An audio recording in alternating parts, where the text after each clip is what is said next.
Hey, USM students. I want to talk to you about this week's discussion and our relative, absolute contraindications to exercise and the difference between that and risk factors for ACSM. Okay.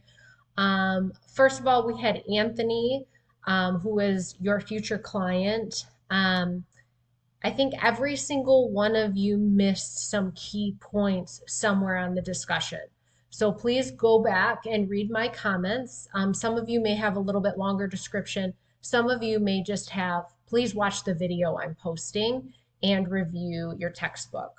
Okay, so inside your textbook on page 308 are the list of contraindications relative and absolute to exercise. Okay, we know a contraindication is basically a way of saying maybe you shouldn't exercise. Okay, it is a factor that you have, maybe some type of medical issue that you have that is going to make exercise maybe more problematic than beneficial to you. So we have absolute contraindications, and those mean nope, you're not exercising at all. And some examples of those that were in your text were if you've had an acute heart attack within the last 2 days, if you have ongoing unstable angina, okay, if you have uncontrolled cardiac arrhythmias, decompensated heart failure, so on and so forth. Those are absolute. Those are saying, you know what, exercise is not ideal for you at this time. You need to get your medical situations handled, and then potentially in the future, once you're cleared by your doctor and we get those things under control, potentially exercise will be for you. Okay. Relative means maybe exercise is okay for you. Let's talk to your doctor. And so some of those would be if you have hypertension, systolic of equal to 200 over 110. So more of that like uncontrolled hypertension that you don't know about, that your patient doesn't know about. Ideally, if a patient is coming to you or a client is coming to you, their doctor has sent them and said, we're trying to get your blood pressure under control, your hypertension under control, with diet, exercise, and medication. Some doctors will say, we're not going to put you on medication.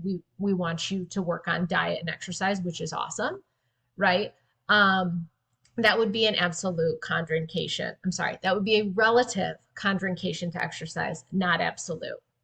Okay. Just having hypertension, having controlled hypertension isn't a relative contraindication. Okay. So there are some other relative contraindications here listed for you. Many of you mixed up relative contraindications with risk factors, two separate things, right?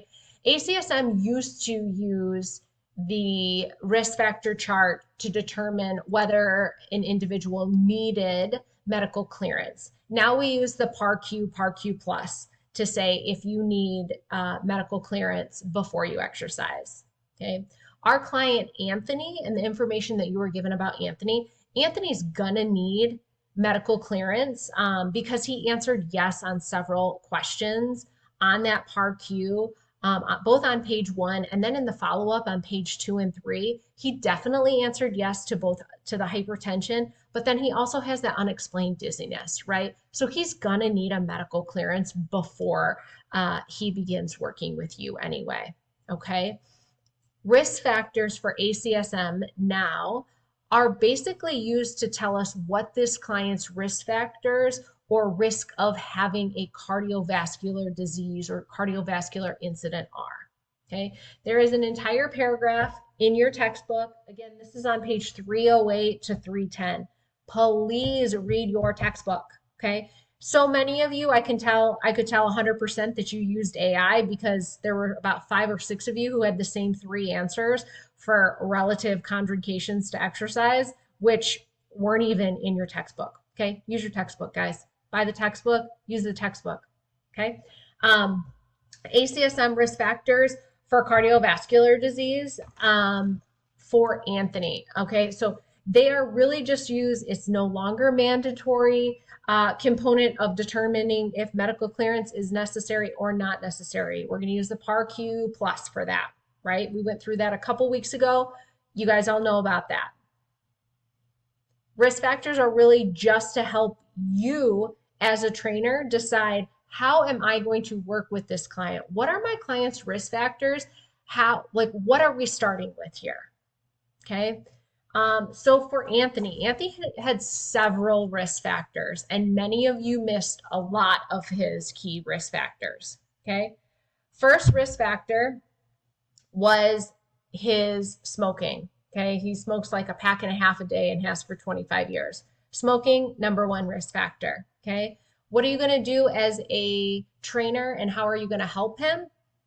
We need to talk, like, are you open to smoking cessation classes?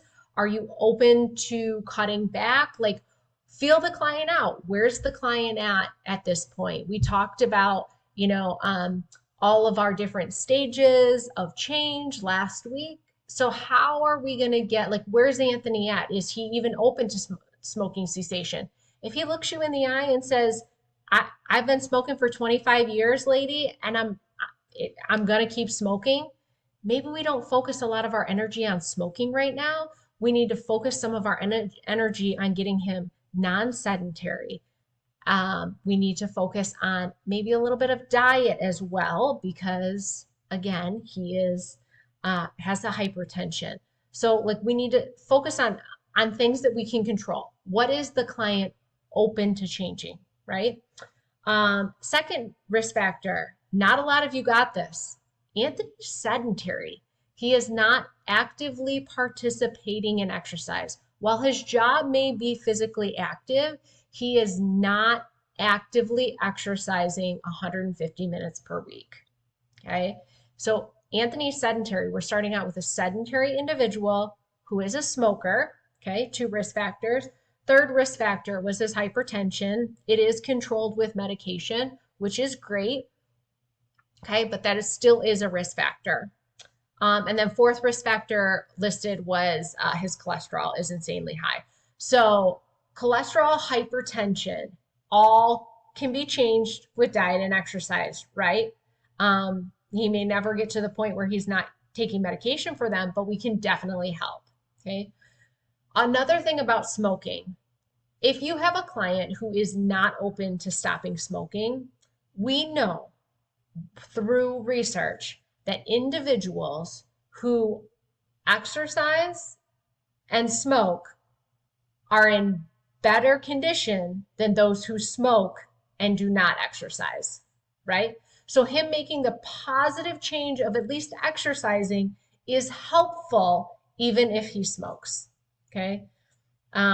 So, I've worked with tons of people who are smokers, and they're like, yeah, we're never going to stop smoking.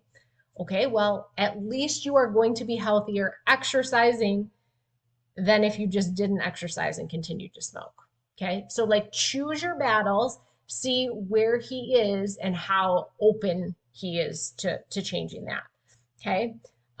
Many of you wrote down that you thought Anthony had the risk factor of family history, okay, which is actually incorrect, because an individual has to be the male relative, first degree male relative, so it was his dad in this case, had a heart attack at the age of 60. It has to be before 55 for it to be a positive risk factor for family history. So that was incorrect. If you put he has a family history, if you put his family history, he has some genetic component that may make him more susceptible, that is a possibility. However, it's not a true ACSM risk factor. Okay, so he had 4 ACSM risk factors: sedentary, hypertension, smoker, high cholesterol. Okay, so pay attention to those and how you are going to move forward with your clients, right? Super important. Medical clearance is super important, when we need medical clearance and when we don't. We've been working on the PAR-Q plus. I think we started the first week of class. Okay. So make sure you understand that. Make sure when you are thinking about how you're going to work with a client, what are their stages? What stage of change are they in? Are they open to changing? Are they not?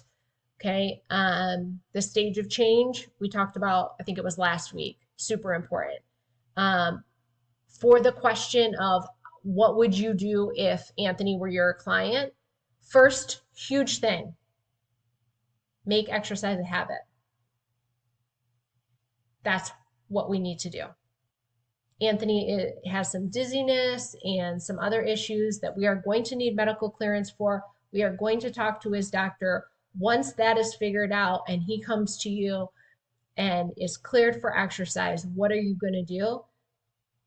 Exercise needs to be a habit. If he's not open and not in good enough shape, I mean, he is physically active with his job as a construction worker, I think it was. So he's probably going to be in decent shape, enough that he can get on a treadmill, walk for 15 minutes. We can do some big, large muscle group resistance training. You know, we can do even some modified push-ups. We can do some squats. He doesn't even need to add any weight to his squats, right? We're just doing body weight squats. We can do modified push-ups, body weight squats. We can see if he's comfortable and stable enough to be able to do some lunges. It sounds like he's probably in decent shape from his job. So get the guy doing lunges, get him doing some bicep curls, maybe some shoulder press, some chest press, even throw him on, 6 basic large muscle group machines for 15, 20 minutes, and then get him walking on the treadmill for the last 15 minutes.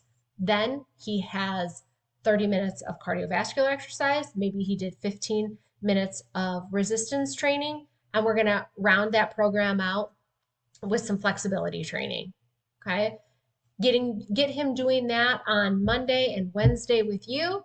And on Tuesday and Thursday, he's going for 30 minutes walks, right? Starting him off slow. It doesn't have to be 30 minutes all at one time. We can break it up into 3 10-minute segments. We can break it up into 2 15-minute segments throughout the day. Get him moving, get him exercising, right? Because he's sedentary right now.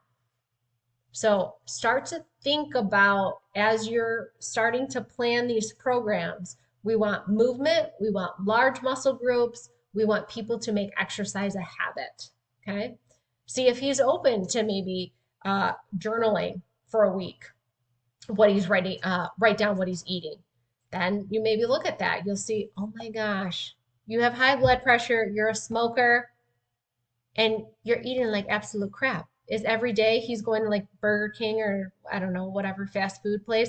Is he going there to eat lunch every day? Well, that's terrible, right? So maybe we can help with some healthy habits that way. Okay. So those are the key points in the discussion this week that I wanted to point out. Remember, guys, if you're doing this stuff, you have any questions, send me a message on Moodle or email. I will get back to you. Okay. Have a great rest of your weekend. I'll talk to you all soon.